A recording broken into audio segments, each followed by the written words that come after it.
So I monetize with sponsored advertisements, and how it works is at the top of, and for anybody listening who isn't familiar with my stuff, I write basically long form blog posts that are around 2,000-ish words, sometimes a little bit longer, sometimes a little bit shorter. So at the very beginning, I'll have Today's Young Money is sponsored by, I don't know, the Daily Upside. It's a newsletter that's done some paid ads on mine before. And then I'll have a graphic linking back to their page, about 150 words, 200 words of copy about them linking back to their page. And they'll pay X amount of dollars. So to put like a dollar sign on it, I'm charging around 800 to 850 per ad right now. And that's at 18,000 readers. Putting a price on it can be variable just depending like what your click rate is on ads, what your open rate is, who your audience is, what the marketing budget looks like in general. A year ago with these stats, I could probably charge $1,500, but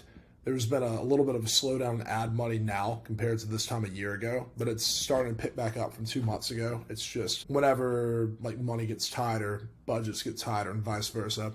But at a very basic level, companies will pay like X amount of money to advertise in front of my audience. As a creator, you obviously just want to worry about writing and you don't want to worry about ads. But if you do want to make money writing and you don't want to put any of your content behind a paywall, which I don't do, but some people do and that works, the best way to do it is sell advertisements. So some of it was like cold emailing companies that I'd seen advertise on similar newsletters, or just companies that I liked their product and thought it would be a good fit, and said, hey, I have this finance blog, I have this many readers, this open rate, are you interested? And then what I started doing was adding an audience survey to my welcome email where I ask for age, gender, where you live, what you do for a living, what company you work for, just so I could have a profile of my average reader, which I now know is like a late 20, early 30s male living in the US, working in tech or finance, making over $100,000 a year. And that's a very valuable audience because it's a high earning young audience that like has a lot of sticking power.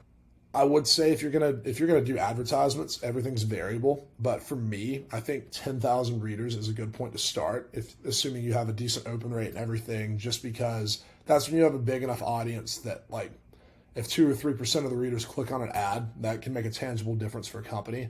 Anything below that, unless it's a really, really niche audience of high earners or people who would spend a lot on a very specific product, probably best to wait until you hit that 10,000 mark.